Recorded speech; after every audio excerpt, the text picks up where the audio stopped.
Yeah. We official. Yeah. 9-9 type shit. Yeah. Word. Yo, we on everything. We on it all. You can name. Getting paid, play to lay. Just a part of the game. It all gon' fall short. The when fruit ain't ripe enough. Kicking that old wild shit. These cats ain't hype enough. Won't take up arms against those who drop the bombs. Niggas rather pull alarms. Shit that harm their own moms. We ain't coming with the charms. Just the crimes like that. With the facts, not the shit that do you harm like that. Raising up your thermostat. In New York, we type hot. You gotta know when we on. Everything is like art, and everything is like the game. A name, wealth, and fame. A race of brain dead, but then who's to blame? Y'all figure that shit out. And I'll pause while y'all cats clicking shit. Come back, and I'll be still kicking it. Still all up in the hood. Niggas finger licking it. Starving, but a positive course. We picking it. Got the math shown up. Use the quicken on it. And the things the most high say do, I'm sticking on it. Won't talk about the stuff that just mislead my race. Get paid, talk the same shit, not from the same place. Though yo, a rich nigga forget, he don't know. Move to much better surroundings when he got dough. It's a shame when a brother just refused to grow. Immature lifestyles of before, can't let go. And I know my peeps can do better than that. After all, we know for a matter of fact, we on everything. We on everything. Yeah. Get down if you really, really want it, then you should get down if you really, really want it, then you should get down if you really, really want it, then you should get down if you want it, down if you feel me, get down if you really, really want it, we on everything. Get down if you really, really feel it, then you should get down if you really, really want it, then you should get down if you really down. Yo, these NY cats roam these streets of hell, then come back again as well. It ain't hard to tell. My man, he packed a trade pound guard, 'cause he ain't fucking around. This is who I am. Vernon, Unsung Part 1.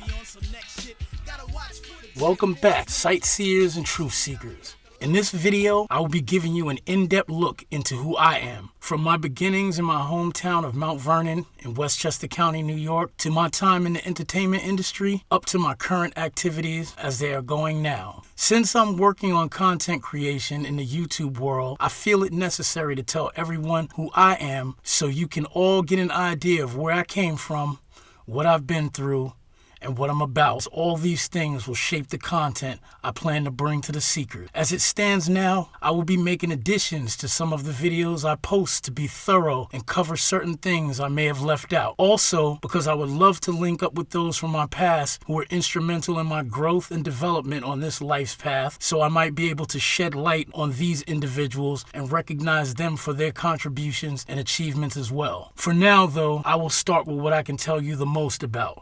Who I am. I was born in Manhattan, New York City, but I was raised in Mount Vernon by my mother, and when school was out during summer vacations, I would stay further upstate in Westchester with my father in Peekskill, New York. When I was a sophomore, I would go to dance parties the high school would sometimes hold on Saturday nights. There were two DJs that were instrumental to my early interest in hip-hop culture that used to spin often at these parties. I'm talking about DJ Eddie F., and my next door neighbor at the time, DJ Easy Earl. Both of these brothers would have their share of music industry success. Eddie F., as many probably know, was part of the group Heavy D and the Boys on Uptown MCA Records, and Easy Earl, as many might not know as well, with his partner Tricky T from the Bronx, had their hit record Johnny the Fox on the Sleeping Bag record label. Easy Earl and Trick came out first with their record in 1985. And living right next door to Earl, I remember he had the 808 wind drum machine in his living room, which was right across from my kitchen window. Every night I would hear them rattling off those 808 drums, creating their project. I was a break dancer at that time, but this was the start of me wanting to write lyrics and become an MC. They came out and performed with their label mate Mantronix, who had recently seen success with their hit record Fresh as the Word. Their success was short-lived, unfortunately, due to differences between them. Still, their mark was left on hip-hop history, and their impact was felt at that time. I give thanks for y'all and everything y'all added to the game. Another big influence for me was Heavy D. In 1985, Hev used to work in a meat market that was on my way walking to and from high school. I remember Hev standing outside the shop with his bloody apron on, telling us that he was about to come out with a record. At that time, there were mad kids trying to be MCs, and the culture was in full swing in my hood. When Heavy D and the boys released Mr. Big Stuff in 1986, the whole town felt like it was a victory for all of us. Little did I know how events like that would be the building block on how I would find my way into the hip-hop music culture professionally. So also while in high school, I used to go to school just to cut class. I was beatboxing, and I used to hit the beats for every MC that was rocking in the courtyard where we used to gather in the mornings. I earned a reputation for being one of the best beatboxers before I even started writing my own lyrics. Besides the courtyard, most of the time, I was in the lunchroom for every lunch period, beatboxing and hitting the beats on the lunch tables so the MCs who used to rap before I was a rapper could show their skills. There was this one time that a popular beatbox rap artist made a surprise visit to our high school out of nowhere. To this day, I really don't know why he showed up at our school, but everyone gassed me and another friend of mine named Keith Rockbox Robinson into a beatbox battle with his brother in front of the whole lunchroom. We held our own for a few back and forths, and that brother had to acknowledge that fact. But eventually, we got served when this brother hit a full beat while making a crazy-ass laughing sound at the same time. The whole lunchroom went berserk. This had never been heard before, and it was a well-deserved victory for him. The brother I'm talking about was the late great Biz Markie, and even though I lost that battle to him, it was just another feather in my cap and another moment in my life that made me who I am. After that day, everybody knew me as the kid from Mount Vernon who stood face to face and battled the great Biz Markie. I remember later on the same day, I overheard Biz in the school hallway on the phone talking to Roxanne Shante. He told her the kids up here were whack and couldn't stand up to him at all. Overhearing what he said, I laughed to myself because I probably would have said the same shit if I had won the battle. That was hip-hop, and that's what it was all about, being the best and the most skilled at this shit, and that day made me want to get even better. Now, back to the school thing. When I did actually go to class, I really only went to 3 of them. Gym was one, another was fashion design and illustration with a teacher named Mrs. Beckwith. I really loved that class because I could draw pretty well, and I learned how to sew and make clothes, and fashion was a big thing to me back then. If I didn't go into the entertainment business, I was headed to FIT in New York City to be a fashion designer. The 3rd class I'd be in every day wasn't even one I was supposed to be in. I would cut some other class just to be in this one. But this would actually be the most influential class that I would take, quote unquote, to turbo boost me along the path I'd already chosen for myself. It was called Media Arts, and the teacher would become a mentor and a good friend of mine and other students he taught long after we left Mount Vernon High School. His name was Bob Kettler. Unfortunately, he passed away before I could let him know I was about to make video content that he would be added to, but he did know about everything I did after I left high school and how important he was to all of my adventures and success. I dedicated this video to him so I can give thanks to the Most High for Bob Kettler and what he gave me before he rejoined the Essence. First of all, Mr. Kettler knew about every form of tech from audio and entertainment production, video at that time and what was coming in the future. I remember his amazing class with info about flat screens and surround sound before we even knew what that was. Also, he knew that I and others were cutting other classes to come to his class, but he felt as long as we were in a class learning something, he always let us stay. Maybe a year before I started going to his class, a former student of his had graduated and won a contest called the Sony Innovators for song creation. The prize was a major label record deal, and the student came back to the school and gave Mr. Kettler a first-run copy of his new music video. That student was Albie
I remember that night. You got in my mind, and I was out of yours when I left your sight. I wanted to come back for more. What were you thinking?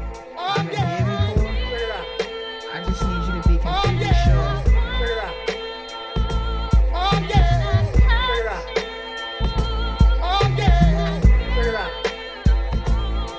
My mind is so right. Intellectually, I fight, getting your body tight.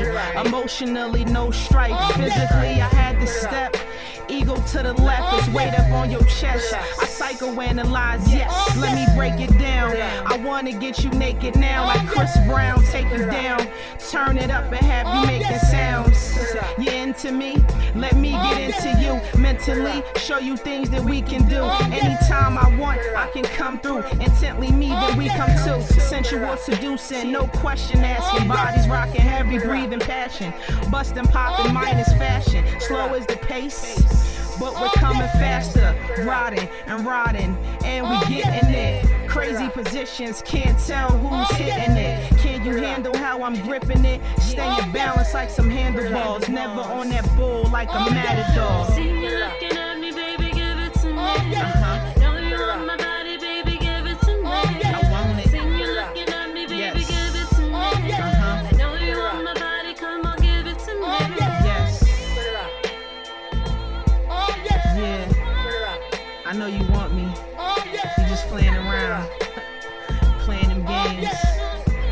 I'ma keep up though. Check it out. The homies told me you was danger. Now we pass each other like strangers.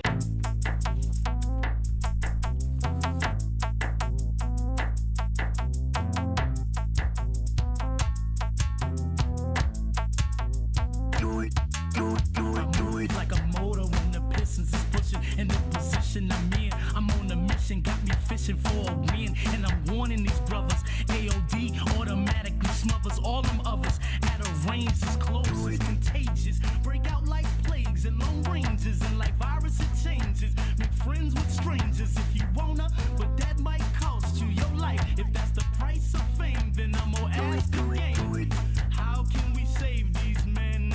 He did the ass that of HIM. He did that tell me if he gon' mash down them. Be fooled not by those who pretend to be what don't make sense to me. Just do that thing. Do it. Do it. Do it. Do it. Do it. Do it. Do it. Do it. Do it. Yeah, so I do. I hop up on my horse like Tonto, rolling long range of chicks in the fronto, clocking niggas out like shift ends. Steer clear of chifty friends that make them Jake lock us up in them pens. Now you see the angel of death rides today on the corrupted. They get them dirty life snatched away, and for reals, I don't give a what they say about nothing that I do. As long as it's the truth, I just do it. Do it, do it, do it. Do it, do it, do it, do it. Do it, do it, do it. I just do it. Yeah. Do it, do it, do it. Do it, do it, do it, do it, do it. Do it.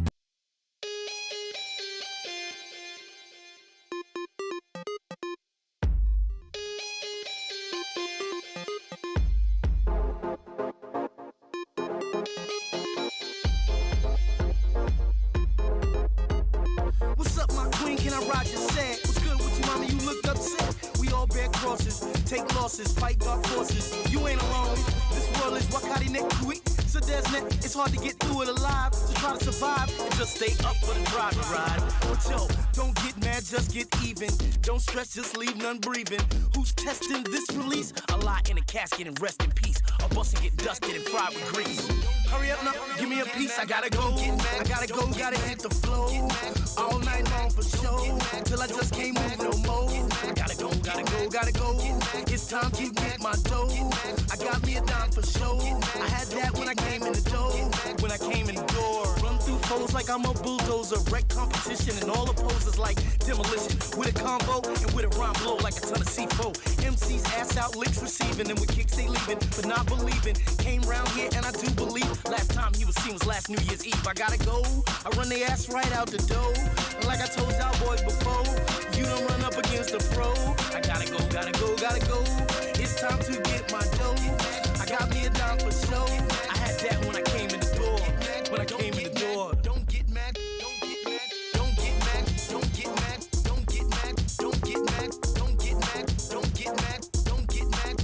Moving on with the story, by the time I left Mount Vernon High School, I was already known around my hood and in other places around Westchester as a club hopper, an avid dancer, and an up-and-coming MC who had battled many others from my area and had earned my respect. To be totally honest, I was good, but I still feel I battled some MCs who are a lot better from the street aspect of the game since I really wasn't a street kid. My father was a Westchester County police detective, so I wasn't in the streets breaking the law or really even known as a street dude by my peers. My mom's was a real hard-working nurse, so I didn't really struggle like some others unfortunately had to. My gift was my honest love of hip-hop culture and a strong drive to become a deep lyrical rapper, and I was known and recognized as just that by all those I came across. I proved to be smarter than those I went up against who were tougher or more popular and had more street cred. Seriously, I always prayed to the Most High to, if nothing else, just make me one of the best with the wordplay, even if I didn't get no money for it. I know my prayers were answered as I did develop quite a rep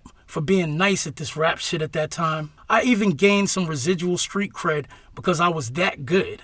Oh yeah, I really didn't make no money, but still, people knew I was one of the best around at that time. I still got the box full of marble composition notebooks and loose leaf papers to prove it. I was totally content with what I'd achieved and I'd become. I would meditate daily at my little waterfall at Wilson Woods Park right down the street from my house. And I used to meditate on top of the old stone bleachers at Memorial Stadium in Mount Vernon almost every day. As a side note to this, besides many other events that took place at the field, as we used to call Memorial Field or Memorial Stadium, in May 1979, Coca-Cola filmed its iconic Mean Joe Green television commercial at Memorial Field. Bet a lot of people didn't know that. Yeah. You need any help?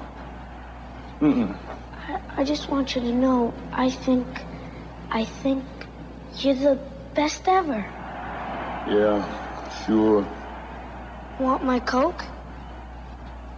It's okay, you can have it. No. Really, you can have it. Okay. A Coke and a smile makes me feel good, makes me feel nice. See you around. That's the way it should be. I like to see Hey, kid. the whole world is smiling with me. Coca-Cola as life. Have a Coke and Thanks, Mean Joe. smile. Anyway, somewhere around 1989, I was approached by a guy who also grew up in the Mount Vernon area, but was born in the Bronx. We met when we worked together for Playland Amusement Park in Rye, New York. My little rep had gotten around, and he had an idea that he wanted to put in motion. That brother was Joseph Brim, also known as JoJo Brim. He and his brother Jimmy were good friends with Al B. Shore, so they had industry aspirations on their minds way before I did. JoJo told me he had another friend named Richard Stroud making beats and wanted to start a group. Once again, I will tell you from my heart, as I never really cared about fortune and fame, my only desire was to be one of, if not the best lyricists of that time. I can tell all of the younger generation, for real MCs, that is what this shit was really all about and why we did it. It wasn't for the money, whether you believe me or not. I can even say I think it was more about impressing the girl as well as showing off how skilled you were with lyrics. MCs like Rakim, Big Daddy Kane,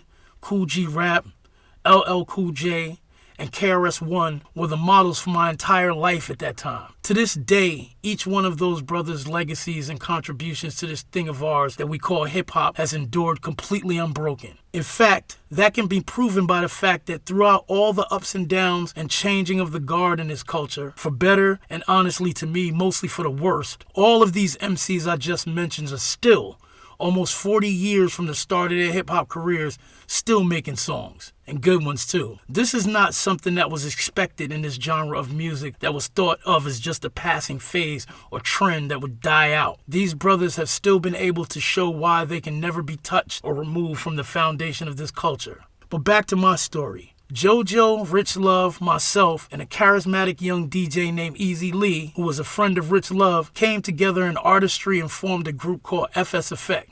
FS actually stood for Full Swing, which was our first choice for a group name, but it was taken by a jazz band working at that time, so we had to make up an alternative. In this game, just like any game where money and status are involved, whether it be politics, business, and definitely entertainment, certain relationships and alliances with connected people play a huge role in whether you will get anywhere or go nowhere. We had the right connections at that time, and there was no denying that our idea was one that could grow wings and take flight. I used to dance at house parties before I was rapping, and one of my favorite songs was called AMPM by a rap duo called Dr. Jekyll and Mr. Hyde.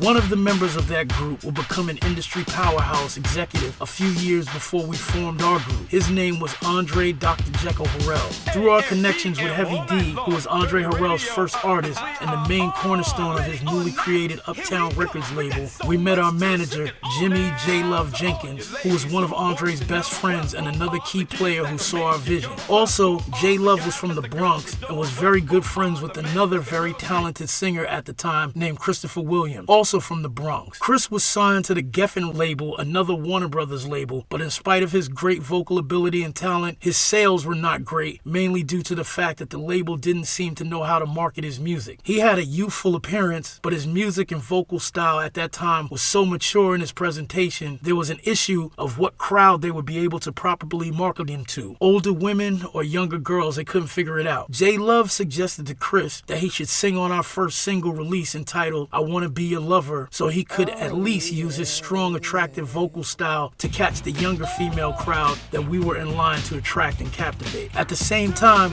Andre Harrell had just signed a new singing group from down south that he and his team were in the process of developing and grooming for their own project release. This group would come to be known as Jodeci, one of the most popular chart-topping groups of the 90s era. Not many people know Jodeci were background singers on our first single before they released their first hit. Our first single release, I Wanna Be Your Lover, got on the Billboard charts and stayed there for 10 weeks. Also, JoJo's connection to Al B. Sure allowed us to secure him as one of the producers on our album, and he had so much respect for my talent that he picked me to do a solo record. This was a song for the platinum-selling movie soundtrack New Jack City. My song was called Get It Together, Black Is a Force. J. Love was able to secure a deal for us with Giant Records, a new label distributed by Warner Brothers Records, started by Irving Azoff, who personally invited us to the Pierre Hotel in New York City for a signing dinner along with a group called Color Me Bad. After that night, it was official. In 1991, we released our music industry debut album called So Deep It's Bottomless, with most of the promotion and push starting in Los Angeles, where the label was headquartered. We were known better and did more on the West Coast than New York, where we came from. FS Effect went on to perform at some big venues in Los Angeles, including Soul Train and the Hollywood Palladium. When we returned to New York and performed at Bentley's nightclub in Manhattan, it was my man DJ Kid Capri who gave us our first props and was a supporter of the group. The second single, entitled Your Lovin', was an even better record than I Wanna Be Your Lover. It was produced by a founder of the newly started production company and recording group called the Soul Convention, Prince Markie D.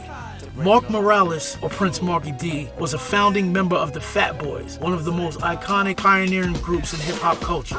Prince Markie D actually produced 2 songs on our album and also provided some of his lyrical expertise to one of them, which was called Mentally Stable. I told Mark that the Fat Boys' first hit single was the only song I ever called a radio station to request. I never even requested to hear our own song. I pretty much begged the brother to do this song with us, as to me, that was like a badge of honor and respect. The late great Prince Markie D rhymed on a record with me, and he had so much respect for me in the short time that we knew each other, he called me by my real government name in the song, not my rap name, and he pronounced it right the first time we met. This video was created to properly introduce myself to my new YouTube friends and viewers to who I am. Being an artist and writer regardless, after my short but much appreciated time in the music biz, I went on to culinary school and graduated from the New York Restaurant School. Since that time, I've enjoyed a successful career in the food service industry, working my way from the entry levels of this business to doing my own catering and eventually becoming an executive chef. I stayed in this position for about 2 years, then decided to step away, realizing that as an artist, I was actually losing my creative touch dealing with corporate world politics.